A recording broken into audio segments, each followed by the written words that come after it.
O libro lembra: cando Arno chegou á escola co seu pai, as clases xa comezaran. No meu país, Estonia, case todo o mundo coñece esta frase de memoria. Así comeza o libro. O título do libro é Primavera, que se publicou en 1912 e foi escrito polo escritor estoniano Oskar Lutz, 1887-1953. Primavera narra a vida dos nenos dunha escola rural dun pobo de finais do século XIX en Estonia. Oskar Lutz escribeu dous seus anos escolares. Arno é en realidade o mesmo Oskar Lutz na súa infancia.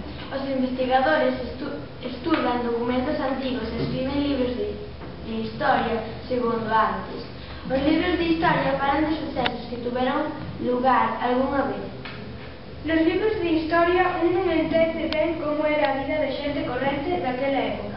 Non obstante, os libros históricos costumistas lembran feitos que non atopamos nos documentos históricos, como por exemplo o que pensaba un rapaz como Arno cando hai 100 anos ia á escola. O libro lembra os soños dos nenos, as súas dúbidas, os seus gustos e as súas afeccións. Tamén lembra aos pais dos nenos como lles gustaría ter sido a eles e o que desexaban para o futuro dos seus fillos. Por suposto que hoxe en día tamén se poden escribir libros de tempos pasados e estes con adoitos apasionantes, pero en realidade un autor de agora non sente os olores, os sabores, os temores e os gustos de tempos remotos. El xa sabe o que aconteceu e o que por vir lle tiña ao lado a xente daquel tempo. Os libros lembran a época na que foron escritos. Coas novelas de Charles Dickens sabemos que lle parecía a un neno a veda nas rúas de Londres a mediados do século XIX, cando Oliver Twist paseaba por elas.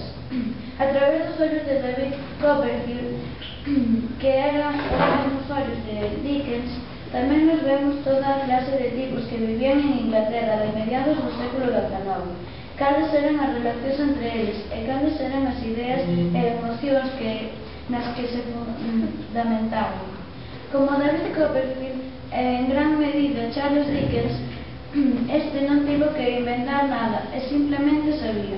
Os libros danos a coñecer o que realmente sentía Tom Sawyer, Huckleberry Finn e o seu amigo Jim ao navegar polo Mississippi a finais do século XIX, no momento no que Mark Twain narraba as súas aventuras. El coñecía profundamente o que xente da súa época pensaba dos demais, polo mesmo vivía entre eles. El era un deles. As obras literarias que foron escritas na súa mesma época, cando a xente daquel tempo aínda vivía, son as que falan de xeito máis auténtico da xente do pasado. Aino Péravix, traducción ao galego de Francisco Castro.